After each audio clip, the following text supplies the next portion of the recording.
We are back today with the Nike Vomero 18, doing some high mileage testing. I haven't done one of these high mileage test days in a long time. In this video, I'm gonna get 24 miles in a 24-hour period. It's a fun idea. I think it's a fun idea. And guess what? If you're looking for a shoe that can withstand high mileage, or maybe you're looking for a shoe that can withstand low mileage, that can run fast, or you're looking for a race day shoe, make sure you're on the Supwell app. Supwell app is my app. It's the best buy, sell, and trade marketplace out there. We also have the best hobby jogger community. People pass along great deals. It's how I got my Streak Flies. It's how I got my Adidas Boston 13s. It's how I got the S4 Plus. So if you're looking to get good deals on shoes or early access to shoes and want to know when people put the links up on random websites, for example, these local running stores will sometimes have inventory of the hype new releases when the bigger retailers don't. You gotta be on the Supwell app. All right, enjoy today's video.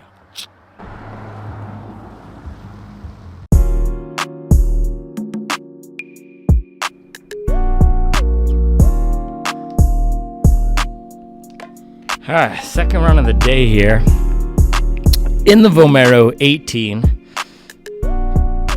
Bang! 8:04 pace, 1 hour, 6 minutes, 41 seconds.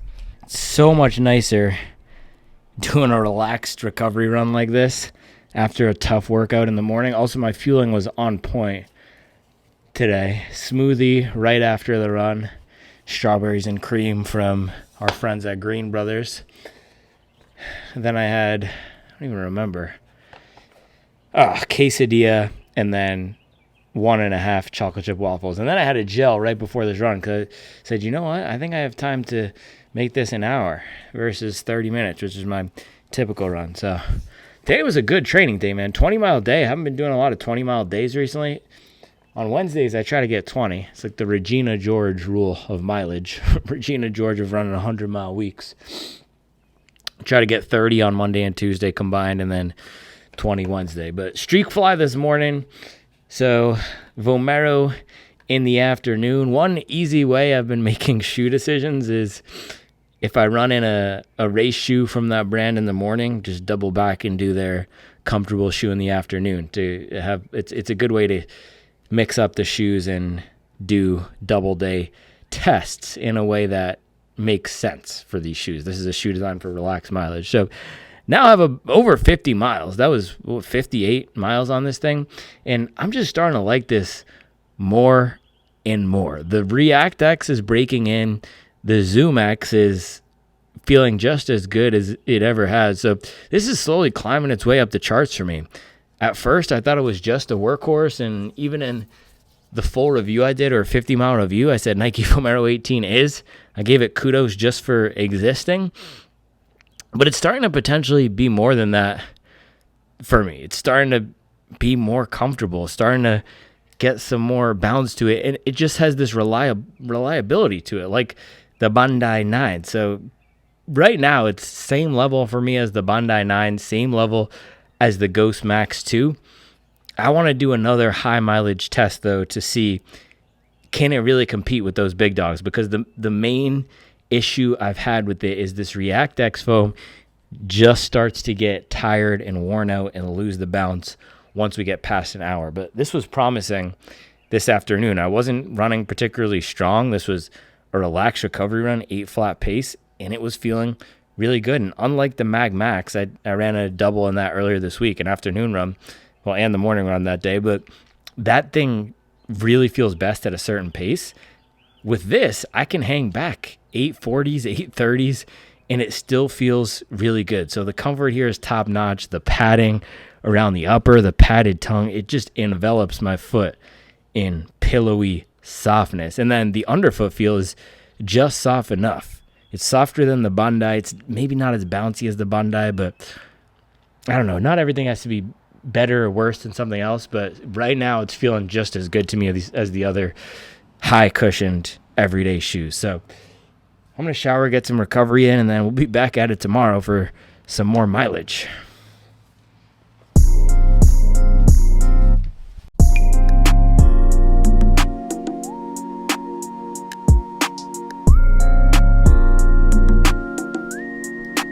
There we go. Vomero 18. We're going to get some more mileage in this guy this morning. And it makes me so happy to be able to come out here after a great workout like I had yesterday and just stack mileage. And this has been the formula for me, the winning formula over the past 4 months, which has taken literally 4 months to pay off. I have just been stacking mileage, keeping the mustard at 100 miles a week, doing faster high-end speeds, and dragging myself up and down these hills, feeling miserable a lot of the time, but that's the cumulative fatigue, right? And it is finally paying off. That workout yesterday proved it to me, and it makes me so happy when I can come out here and just run, not worry about pace. That's the type of run we're going to do this morning. That's the type of run we did yesterday in this thing, and my goal now is to get 24 miles in 24 hours. I think that'll be a fun test. I used to do 20-mile double days in these shoes a lot. This is going to be a new type of run. So we got 8 yesterday. I'm going to shoot for another 12 this morning. That'll be our 20 within, 16 hours or something. I can't do math. Then we'll close it out with 4 later. Yeah, nice recovery mileage this morning. This thing is just so comfortable, man. One of the most comfortable shoes out there. I should do a top 5 most comfortable shoes list. It'd probably be this, Bondi, Nimbus, Glycerin Max, some others, some combination of those, but this is up there, man. This Zoom X foam, that's what it's all about. And I ran in the Streak Fly yesterday, which tore up my calves. They're feeling absolutely smoked this morning. You can't see, but I'm rubbing them off, rubbing them down. Can you hear that? Yeah, I'm trying to massage these calves. They're so that's another reason why I want to pull the Vomero this morning, because it's a higher drop, which will take the pressure off of my calves. That Streak Fly was a 0 or negative drop, so you really have to dig in and work those calf muscles. But we're going to get it out here this morning, get some good mileage, keep that aerobic base up. We're building, baby. Let's do it.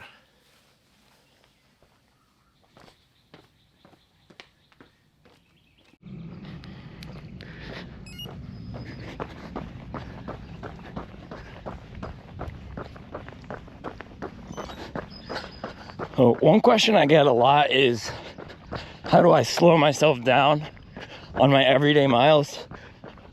Somebody posted this on the Supple app the other day, saying Rana wants them to run all their easy miles at, or whatever they call it, at an 8:01 pace, and they're normally running at 6:50 pace. Man, your body will naturally slow you down when it needs to. If you can run all your miles at a certain pace and you're not getting injured and you're hitting your workouts, then keep running those miles at that pace. But what's likely to happen is, once you start adding in structured workouts, your paces will naturally come down. So I did that workout yesterday, 3 by a mile in the morning. My mile paces were 5:08, 5:06, 5:01. And then I come out for a recovery run in the afternoon, 8 miles, and I'm running on an 8-something pace. So a 3-minute per mile difference between my workout pace and my relaxed pace. And that's what's gonna naturally happen once you start hammering workouts. And the same thing will happen once you increase mileage. But if you're running 20, 30 miles a week, there's no need to slow yourself down. It's better, matter of fact, to run your everyday runs faster if you're not running high mileage. If you're able to recover, you'll get a bigger aerobic stimulus. The reason that running slower is good is because it reduces the chance of injury risk. And not even just that, but you'll recover quicker.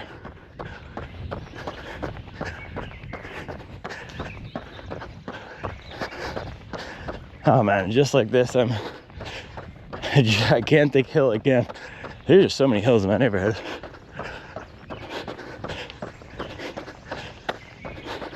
Somebody asked why my breathing is so, I don't know, so why is your breathing so heavy at your warm-up? Well, I come out here and I run straight up a hill. That's my warm-up.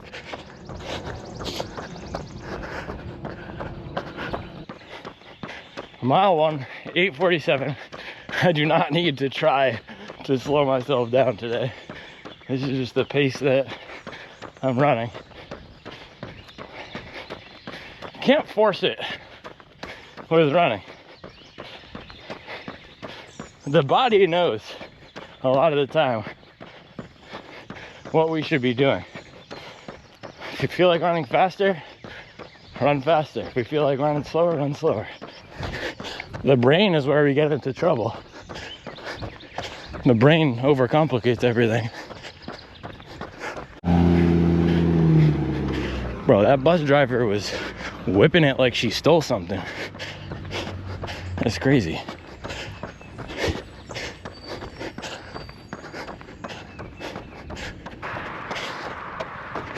Everyone is so obsessed with data. Even at my day job, I'm doing this data analysis right now, looking at all the projects we won or lost by all these different ways to slice and dice it. And there are no trends in the numbers other than what we already knew. The projects that we won, we had relationships with the people, we had expertise doing that type of work,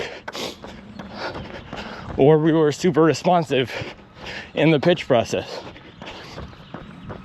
And I think with the data in our training, we get so bogged down in looking at the specifics of the numbers.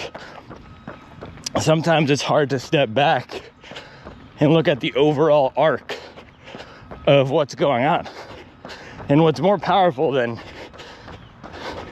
the data for me is being able to intuit the big trends that aren't always tied to the numbers.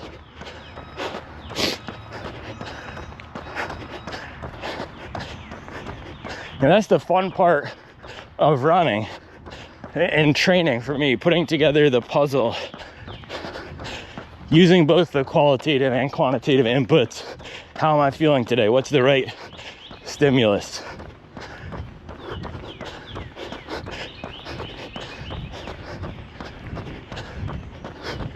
The watch can tell you that you got 7 hours of sleep, but it can't tell you all the things that happened around that.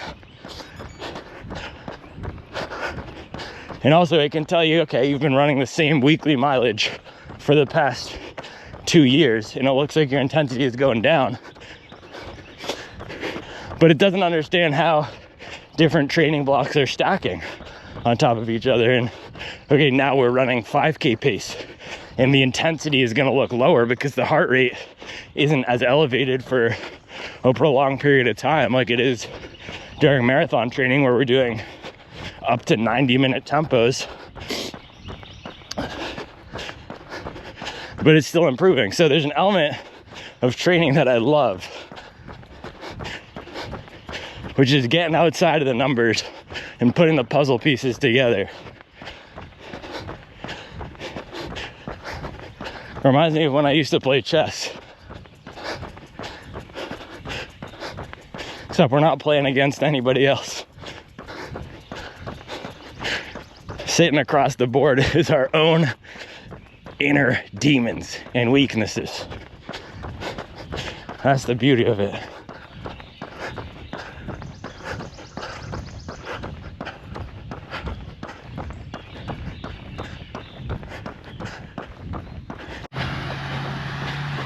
The other thing I've been thinking about a lot recently is racing and my relationship with racing. Everyone wants me to race and ask me when my next race is. I'm gonna race, but I'm gonna race when I'm ready and when I can take another chunk off. Otherwise, to me, that's just training. If I'm racing at a fitness level that's not where I want it to be or higher than it was the last time I raced, to me, that's training. The entire purpose of training is to improve our fitness. So I'm gonna be ready to race again soon after that workout yesterday.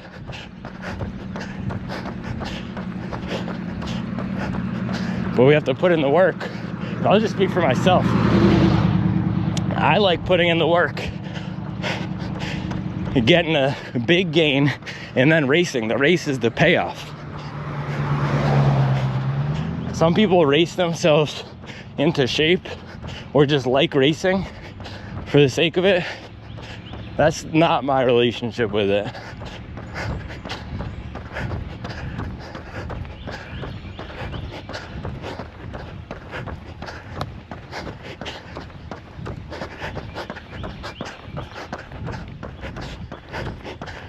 The race is the playoffs, when we're ready to ball out. Now I'm putting shots up in the gym all winter and all early spring. Yeah, mile almost 6 here. I'm out here throwing down 820s and 830s. Do not worry about slowing yourself down. If you're worried about slowing yourself down, run your workouts faster.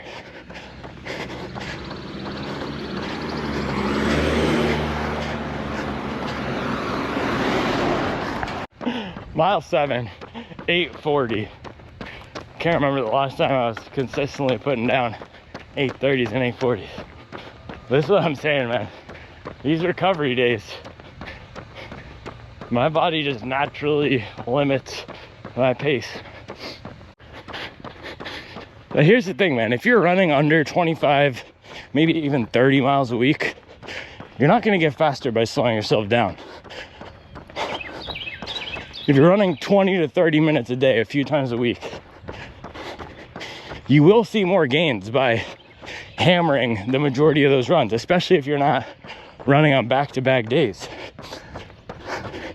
Now, there are different limiting factors. For example, if you don't have the strength, if you're coming off the couch, not coming from an athletic background, but if you're young, have good strength, good resilience, there's no need to slow yourself down at a lower mileage level. When I was just starting out, I would run 3 days a week, and every run was a time trial. I was just hammering, and I did that for 2 years, 2 or 3 years. Then I did my first marathon block and started high mileage training after that. But the way I got my half marathon below 90 minutes was a lot of short distance hammering.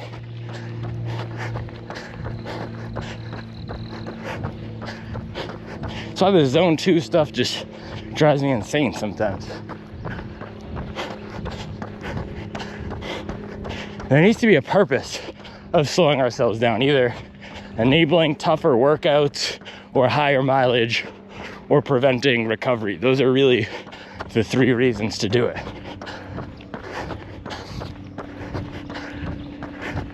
The Vomero 18 is a pretty dang good shoe to chew through these relaxed miles. This thing just feels like a tank. Yeah, my legs are blasted today. I'm hanging on to 840s and these hills are crushing me, but this is what's gonna help you on the 2nd, 3rd, 4th, 5th rep of your workouts and make the recovery between reps a lot easier. It's the strength. Running along on tired legs, getting vert, elevation gain on tired legs.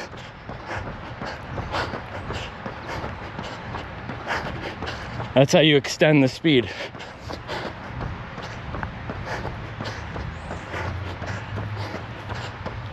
There we go, baby. I was teaching Reezy how to say that this morning. He's going to start talking like a hobby jogger soon. You're saying, there we go, baby. 12 and a half miles, 12:44, 8:33 pace. Oh my goodness. These 5K workouts, man, good 5K workout will set me back about 2 years when it comes to my daily paces. Holy cow. 1 hour, 46 minutes, and 19 seconds. And I'm going to say it again, louder this time for the people in the back. You do not need to slow yourself down on your daily miles, on your relaxed miles, on your recovery runs.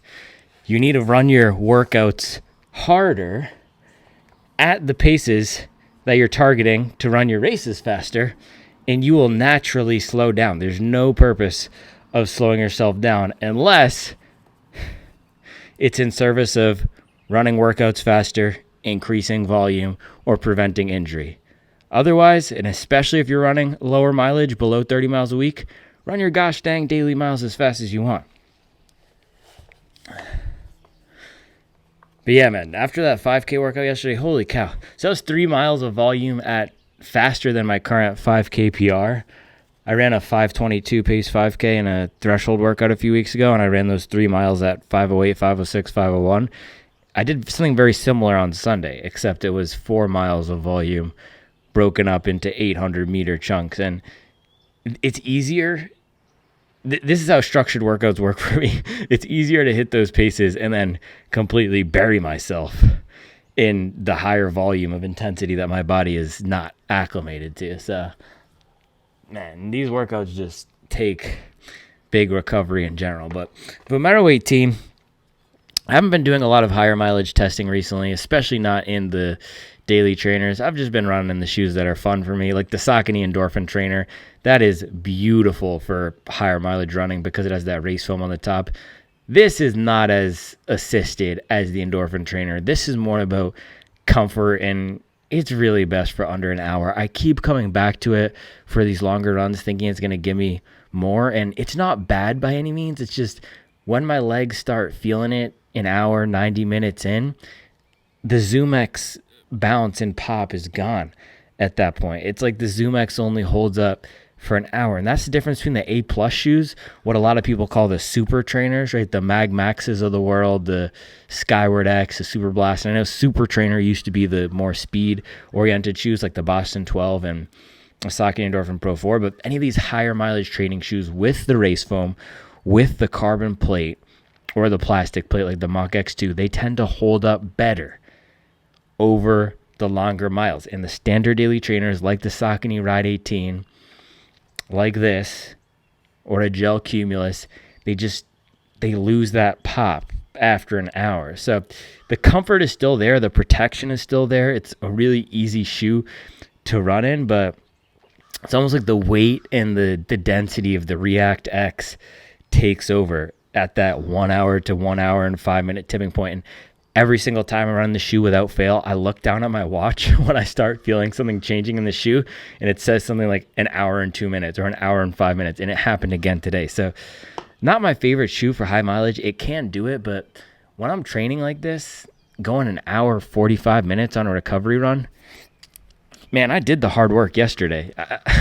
I buried myself yesterday. I don't want to be working hard on my recovery run, and it makes me work harder than I would like to for relaxed miles, for longer relaxed miles. But not everyone is going to be doing an hour and 45 minute recovery run. So I'm definitely pushing this to the limits. I know Connor Mance did a 22-mile long run or something, and you can, but it's going to make you work harder. For me, I like to work harder on my workouts, and I like to work harder through the intensities that I'm running. I don't like to make it any more challenging. Running is already hard. I don't need to make it harder through mind games and tricks, right? I make it harder through the volume, the intensity, and the hills. But last thing I was going to say here, you've heard me talking about the training system before, MVP training system. It's a fun acronym we came up with, mileage, vibes, pace, but that is the order of priority that I think about on these recovery runs and with my training in general. First, getting the volume in, because that is the foundation of everything else. So that's mileage. Then the vibes, taking it by feel, understanding, should I go hard today? Should I pull back today? Should I switch what I'm doing in training? And I've decided over the past week to completely throw out the Daniels marathon training system, and I'm now coming up with my own training because the marathon stuff just was not working. It was a force. And it's like I was saying out there, if I train for a marathon right now, I'm going to take 2 minutes off my time because I'm just not breaking through to the 540s. However, the vibes and the pace, what I'm talking about here is 5 flat, 5:10 is feeling better for me. And conversely, today, 8:30s and 8:40s were feeling better. So for me, the mileage is always the non-negotiable. Then running by feel, training by feel. I've been rereading the Brad Hudson book on adaptive running, which is all about training by feel and understanding as self-coached athletes when we should do certain workouts, when we should move workouts. Like yesterday, I did 3x1 miles because I felt that was what I needed to stimulate more adaptations. And then I ended up running 3 out of my 4 fastest miles ever, and actually 3 of my 3 top fastest miles ever that were not on a track. So understanding when to push volume, when to push intensity, what paces we should be running and when, because if we keep trying to hammer marathon pace every week of the year, we're going to stall out. Our body makes fitness gains within 4 to 8 week cycles, 6 week cycles. So doing the same thing over and over again is not going to work. So that's the vibes element of it. And then the pace, dialing into specific paces, hammering our goal race pace into the system, working the support paces that are slightly faster and slower, and bringing it all together. But on a run like today, just a microcosm of that. Got the 12 miles in, went by vibes, super slow, and threw pace out the window. Did not even worry about the pace, and we were on 8:33 on the recovery. So that is solid. Time to refuel, recover, and then we'll get back out there for another 30-minute recovery run. And it is so nice to only have to do a 30-minute run later today.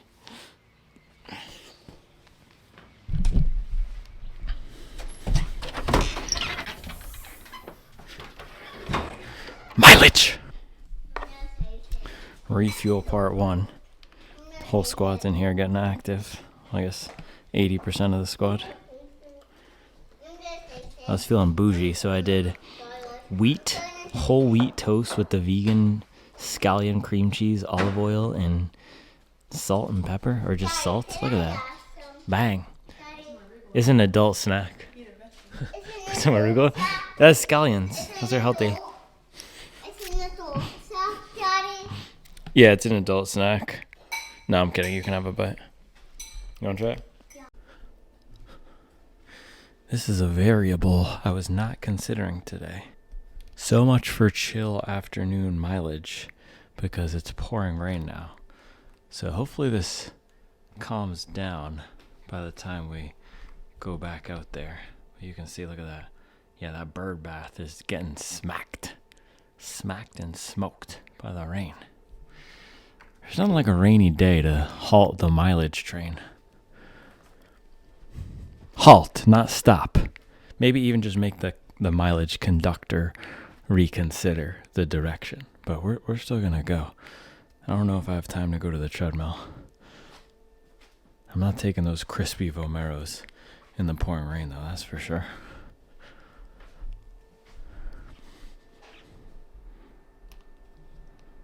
She's knocked. Mother in her natural habitat. This is the refuel here, pasta. Let's see, ooh, it's still warm. Look at that. One bite, everybody knows the rules.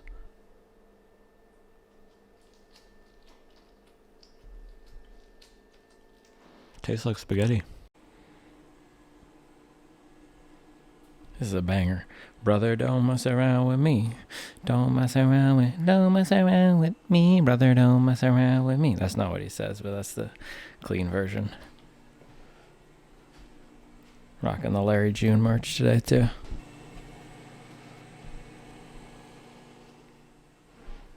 So this is the refuel. Look at that. And Charlie put a nice flower pack right there. That's crazy. Look how beautiful that is. But this is the refuel spaghetti with the vegan bolognese. So fire. Some sauce and spaghetti. This is, what else could you want? On a rainy day? A little spaghetti action with the bolognese. Bang. Yeah, it is really coming down. I don't run in this. I'm sugar. I'm melt.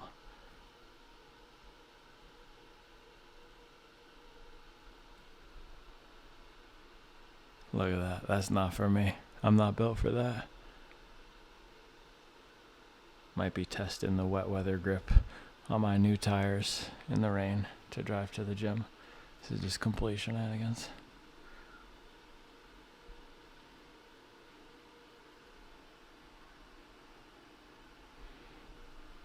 What's that expression?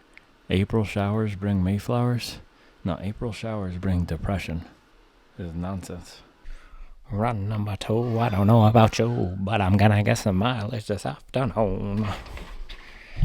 We're singing today. It's that pasta, bro. Bruh. Bro, the rain literally cannot stop the mileage train. Poseidon? Poseidon who? Never heard of him. Never heard about him. Who's the Greek god of mileage? Well, I know there was that guy, Phidippides, who ran the original marathon.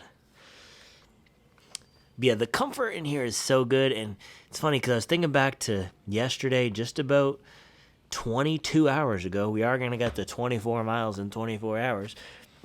But thinking about how I was saying these keep getting better and better, the comfort is definitely getting better and better. It's just for pushing it to the limit of this mileage, I was disappointed by the bounce at the end of my run earlier this morning, but my legs were also obliterated. I'm rarely running 840s like that, so we'll see how I do this afternoon after the refuel, and this will be 24 miles on the shoe within a day, so we'll see how it's holding up. But I gotta say, it is just so comfortable. The step-in feel here is incredible, and it's one of those shoes that feels just nice and broken in the more you run in it. So I think this is going to be a good run. The rain stopped, which is nice, and the roads don't look too wet, so hopefully my crispy shoes do not get destroyed. All right, let's do this thing.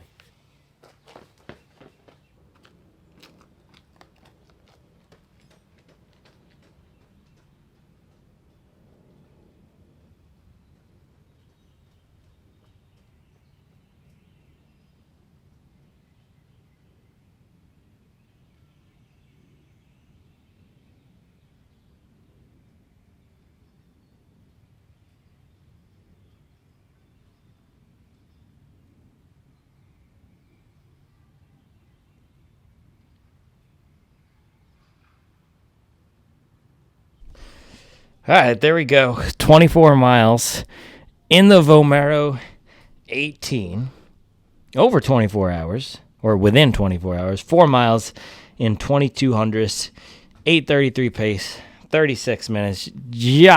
Gosh, nosh. It's a lot of nonsense. I'm telling you, these 5K workouts wreck my legs. But this thing is such a tank. It feels so sturdy, so reliable, so durable. You can just stack miles on it. And it's ironic because the ZoomX does fatigue within a longer run, but it bounces back really quickly. So it's a dual character shoe, and it's ironic because you can put a lot of miles on it within a short period of time, and it stands up well. But then the ZoomX also fatigue. So it's like everything, man. There's trade-offs.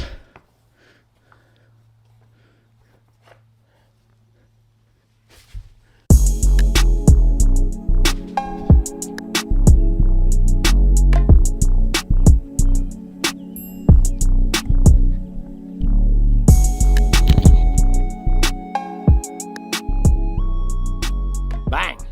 Look at that thing. On these overcast days, these white, bright shoes, they just pop. I think this is in need of a wipe down, though. What do you think? Got some dirt right there. This is the dirtiest I ever let my shoes get. People always ask me, I got this question again, how do you keep your shoes so clean? This has, over 70 miles or about 70 miles on it now? It's because I only run, or 90%, 95% of my miles are in this neighborhood. It's very hilly, but it's also very clean. So it's a double benefit. I get the additional fitness and aerobic stimulus of running up and down the hills, strength building, but I also get to keep my shoes clean. It's the best of both worlds. Right, we got 24 miles on the Vomero 18 in the past day. Let's throw it up. So 8-mile recovery run yesterday, another 12-mile recovery run this morning, and then a 4-mile recovery run this afternoon. So a lot of chill, relaxed, aerobic miles. And this is what I wanted to talk about before we get into the shoe. The whole entire philosophy that I'm following right now is polarized training. I'm either destroying or attempting to destroy a workout and destroy my body, or I'm recovering from destroying my body. It's the two poles. Right? Think about the North Pole and the South Pole, polar opposites on the opposite side. So I'm either running 5K pace or faster, or let's call it marathon pace, threshold, 10K, half marathon pace or faster. I'm either running race paces below 6-minute miles, or I'm running 7:15s and slower. I'm not doing a lot in that middle gray zone where most of us live when we're not running higher mileage. That gray zone is where we live and die as newer runners. That's where it feels the most fun to run. It's zone 3. That's where we get the biggest mental stimuli from running. I find that I get that runner's high the most when I'm in that gray zone. For me, when I'm running 6:50 pace, 6:30. It's also the easiest to run. If you're going out and you're not fatigued, you will naturally settle into that middle gray zone. You either have to force yourself to speed up. You're not going to come out here and run mile race pace automatically. And same thing, you're not going to come and run recovery pace automatically if you're not recovering from a workout. You need to do some stimulus in order to actually have a recovery run. This is the entire point I was making earlier. These recovery runs and relax miles and slowing ourselves down or running slower paces, it has a purpose of enabling us to hit paces on the other end of the pole.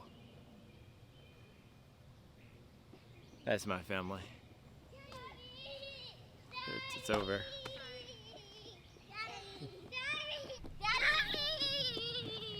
Daddy! Look, I got more strawberries! You got, those are not strawberries, are they? He said he got mock strawberries? Yeah. That mock strawberries sound to make me pick them and we put them on the air. Makes it sad. It's over there. That's fine. I know, it dropped. I'm sorry about that. Oh, he needs a new rain jacket, huh? Yeah, growing. Should we go shopping this weekend? It's all Get that a- split pea soup. Get a rain jacket? What do you think, buddy? No. Daddy, Mommy's making nachos. I know. You know why? Why? Because the NFL draft. Daddy, wait, look. today? Yeah. Can I watch Daddy, It's look. late. Daddy, look. Yeah, it's a bunch of worms. It's the worm graveyard. Yeah. And we saw It's the super lumps late. into All right, water. I'll see you guys in a bit. And we saw how the milk thing. Yeah, well, I can show you highlights tomorrow. It's the Of dustbin. what? The draft? Oh. Yeah. Yeah, definitely. All right, let's go. He's doing his thing. Look at that thing. Daddy, why making that safe?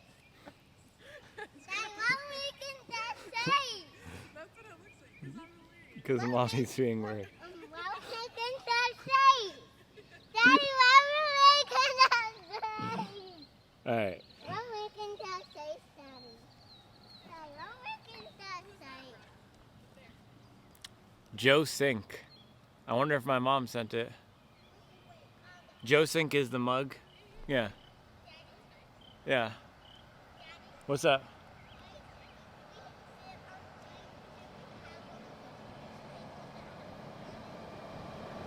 I don't know. I don't know what you're talking about.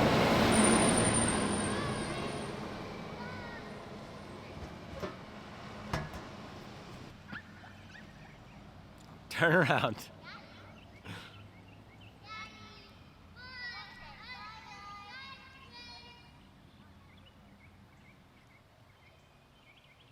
This is the whole thing with working from home. It's like they think you're not working.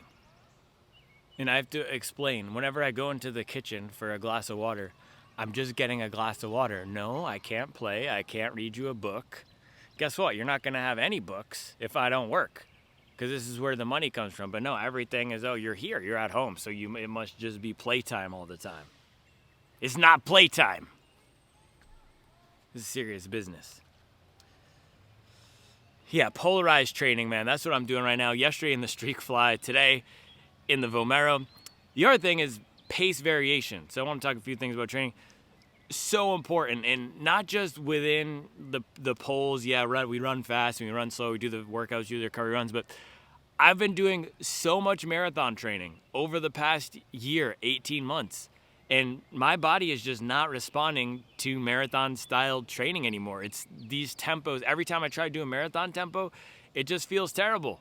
So guess what? I'm not going to try to do these marathon tempos that much anymore. There's bugs out here.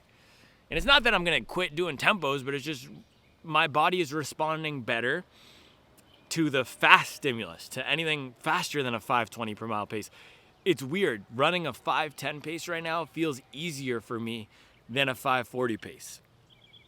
It is so odd, but it's just that marathon. It's like I'm fatigued of the marathon cumulative fatigue, and I need a switch up. So listening to our body is huge. It's the vibes aspect of running. It's the art of running. How long can we hang on at a certain mileage level? And I'm still hanging on the high mileage, and I'm still thriving in high mileage, but it's switching up the paces. So varying the paces throughout the year and throughout different training blocks. I'm now doing more 5K style training, so I'm gonna hop into something and crank soon. So that was the training. This shoe here, Vomero 18, this is a really good shoe. This is just a solid workhorse. It puts a smile on my face. It's Nike. It's comfortable. Everyone wants this shoe to be the best thing since sliced bread, or they want it to be trash. The reality is it's a solid 7 out of 10. There is not a lot wrong with it. The weight on paper is comparable to the category, and what this high mileage test proved to me is this is every bit as good as the Ghost Max 2 and the Bondi 9. Those are the two most similar competitors to this. The Nimbus would be in that category, but that's a very soft shoe. You also have Adidas Supernova Prima, but not a lot of people are considering that, and that has a slightly lighter feel to it. All these three, right? The Bondi, this, and the Ghost Max 2, these sturdy, reliable workhorse shoes that all have some bounce. Those two are supercritical EVA. This one is the dual foam. They all have a very protective feel, but this one has that higher drop. This one has the softest step-in feel.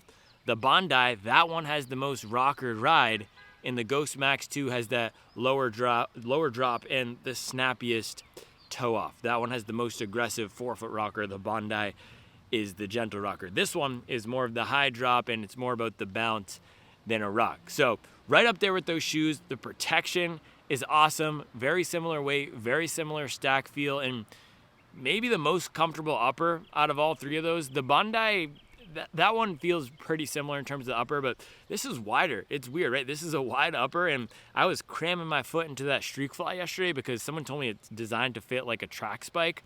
So in the size 10.5, it fit just so snug. It's like Cinderella slipper. I told you, you put that thing on and you are just locked in, ready to go. In a 10.5, this is absolutely perfect. It fits just how I love my shoes to fit. You got a lot of padding up here. So it has these nice touches that make it a reliable, comfort-oriented training partner like the Bondi, like the Ghost Max 2. And I'm not going to say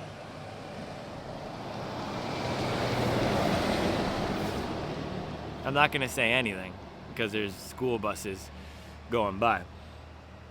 I'm not going to say this is better than the Brooks or better than the Hoka, but it's very comparable. It's a really good shoe if you are looking for a reliable, comfort-oriented training option for stacking mileage. It is a mileage-building shoe. Now, it is nowhere near as good for longer miles as the best Supermax stack shoes, so once you start going above $160, $170, it's not as good as the Mag Max. It's not as good as some people think the Super Blast is. It's not as good as the Glycerin Max.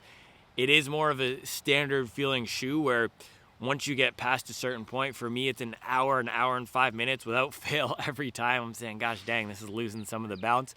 But it never loses the protection and it never loses the comfort. So if you think of those three things, comfort, protection, bounce, that's what you want in a max cushioned everyday shoe.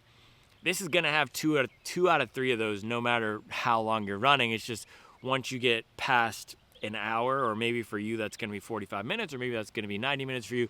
Once you get past that mark, it's not going to have as much bounce. For me, I like the speed assistance for the higher mileage training, but the positive is it does bounce back very quickly. So if you like to have one shoe, put a lot of runs on it every day of the week, this will respond well to back-to-back running days. It really rebounded amazingly between this morning's run and this afternoon's run. It was just as peppy for this afternoon 4-miler as it was for the beginning of the day for that 4-miler. Other things, stability, really solid. I think the Bondi is probably the most stable. The Bondi and the Ghost Max both probably have slightly better stability than this. This does have a bit of that, just the squishiness of the foam, and you can see here it's getting softer. It has some of that squishiness where the heel it's not going to be unstable, but it definitely feels like a softer heel than the Bondi or the Ghost Max And yeah, this foam is super nice. It's breaking in more. So this is definitely the best flavor of React X that I've tried. And this shoe is so much better than the Pegasus. Let me say that again. This shoe is so much better than the Pegasus. When I tried to do this high mileage testing with the Pegasus, I was hating my life at the end of those days. You could go watch the Pegasus 100-mile week review. And that's actually what made me stop doing the 100-mile week reviews and the 100-mile reviews in general, because I said, dude, I'm just wasting a bunch of mileage on a terrible shoe. There's no wasted mileage here. All of my miles on this have been enjoyable. It doesn't have as much of that fatigue. The ZoomX really does help to eliminate the foam fatigue that you get when it's pure React, or React X. When it's pure React X, there's really no bounce at all past 45 minutes. This holds up a lot better than the Pegasus. And also, it doesn't feel flat in the forefoot at all. That's an issue a lot of the Nike shoes have. There's no flattening out in the forefoot. Really the only downside is this: the ZoomX loses 30% of the bounce once you get past an hour or an hour and 30 minutes. But this is a big thumbs up for me. This is going to stay in the rotation for the summer. I love this colorway. I love this shoe. Let's take a look at the back here. Decent wear. Driving down this heel here, rubbing it. Let's see at the forefoot. Pretty good grip on the forefoot still.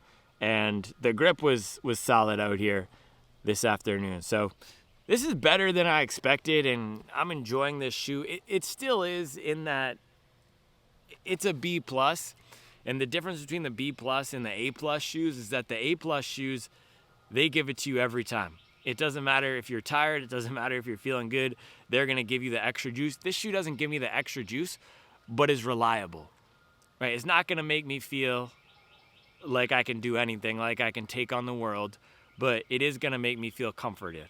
It's like a bowl of split pea soup on a rainy day. All right, I think that's a good place to end it right there. All right, that's all I have for you guys today. I'll be back tomorrow with another video.